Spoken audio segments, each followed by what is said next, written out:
And Dave here. And Dave with you. And Kid. Oh, Oh, no Kid. Say it again, Ed. I had to dislodge my microphone for that last piece of pizza. Little pieces.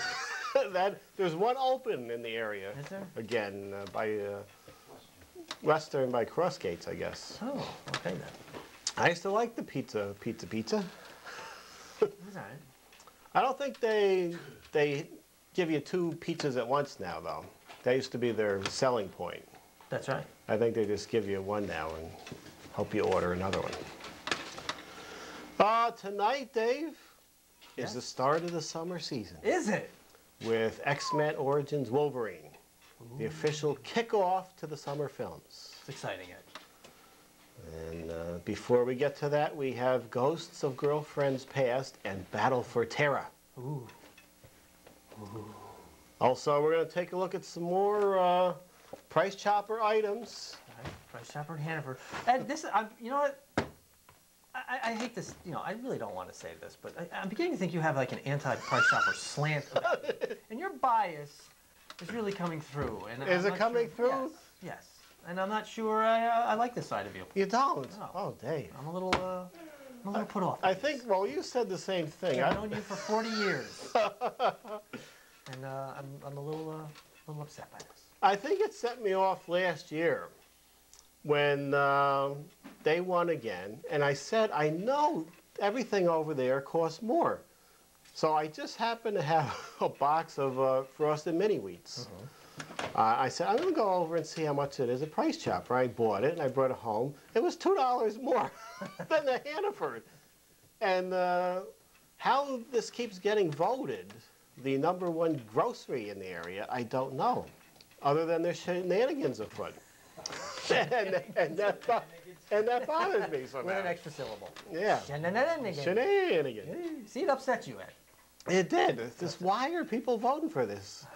People know, you know out there, people, that Price Chopper charges more for every item. I feel like walking up to people in there and just saying, shaking them? do you know you can go across the street and pay $2 less for this box of cereal? They must know, but they don't. They go there.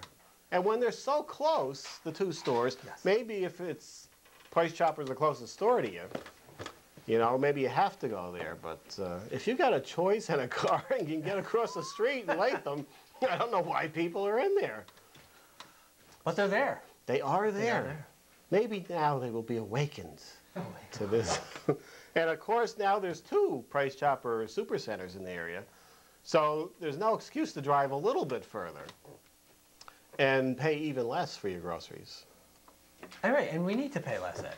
We do in these hard times, Dave. These harsh economic times.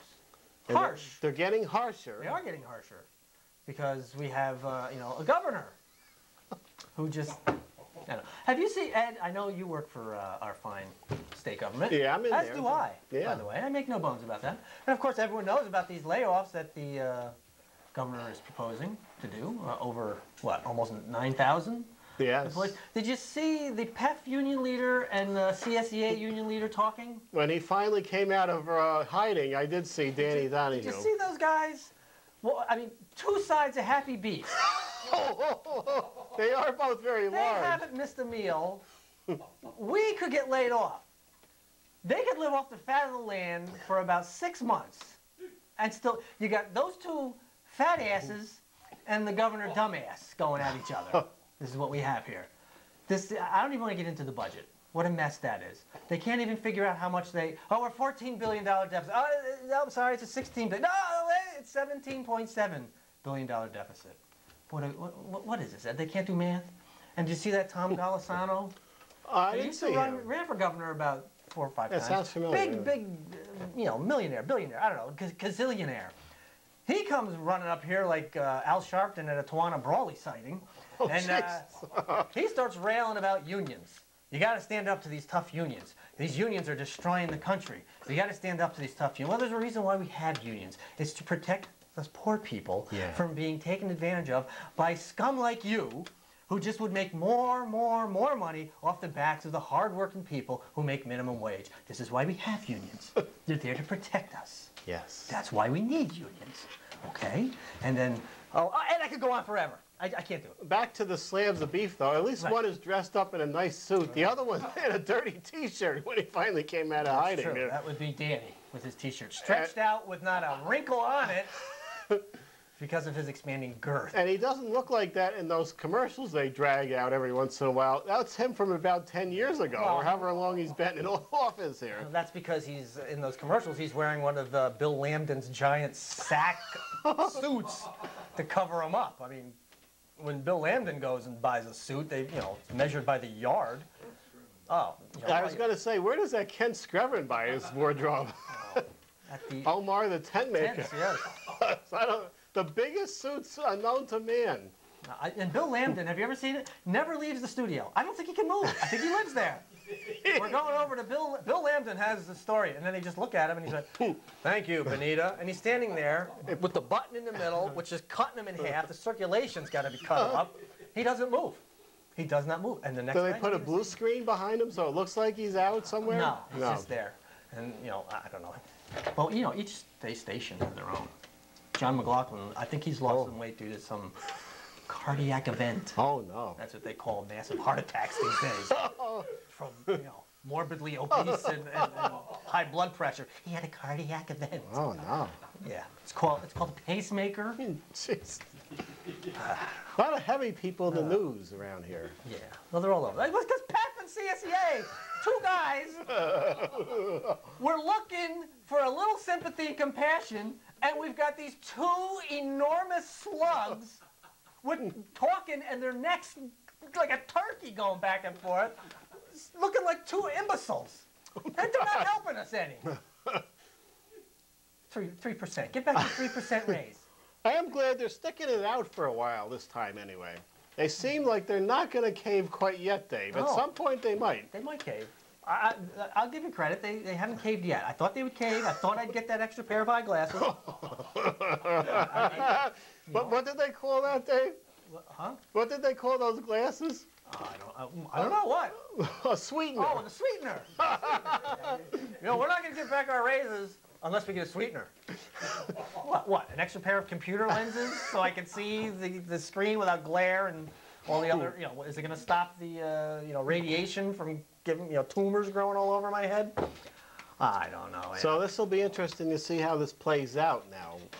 Are there going to be layoffs, or are there going to be giving back the raises and this Tier 5 they're talking about? Tier 5, lag payroll, hey, work 10 days, get paid for 9. That works really good. You get it back when you retire. I don't care. I want it now. I want it now. I work. I work, Ed. Yeah. I actually work. People in my office work. They do work hard. And it's just, I don't know. I can't, I don't know what to say. It's just the government at work. You look like Patterson there for a minute.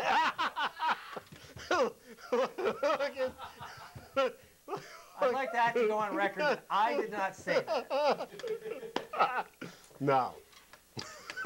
But you know what gets me to? What's that? Two more minutes, that's it, Okay. and then I'm done. And then we're going to Wolverine. We're going to do a movie, which is what we should be doing. But here's what gets me. You want to lay off people, 8,000, 9,000, whatever the number is. Okay, you lay off these people. Unfortunately, I'm sure that of these 8,700, whatever number that may be, I'm sure these people had nothing to do with the economy starting to fall apart. But yet, these morons who had no business taking out these stupid mortgages and stupid loans are getting assistance by having their mortgages restructured. So they're getting help to save their homes, where people like you and me, who take out normal mortgages, could possibly get laid off and end up losing our homes, even though we did nothing wrong. I have a problem with that, Ed. Yeah. I have a problem with restructuring mortgages for morons who didn't need to take these mortgages out, living beyond their means. You have a car payment, Ed? Not at the moment. No, you don't, Ed. Why? Because you're doing things right, Ed. No, because I buy the cheapest car around and run it into the ground like they taught me in the money game in 12th grade. Right, but that's the point. You don't go out and you don't buy a $20,000 car every 2 or 3 years. No. You buy your car, you pay it off, you use it for 10 years, and you go on to the next car. You do things the right way. Yep. We don't do things stupid. And that's the problem here. And you want to get back the rate. Get back the 3% raise. You know what? I don't care about the 3% raise if it's going to save some jobs. Next show, Next show, we go into what, Dave? I don't know. Maybe we'll talk about the budget and all the extra fees and taxes and all this crap he's adding on to it. Whatever. Wolverine then. More rants next time. By the time this show airs, though, maybe everything will be straightened out, Dave. What are we filming 6 months in advance?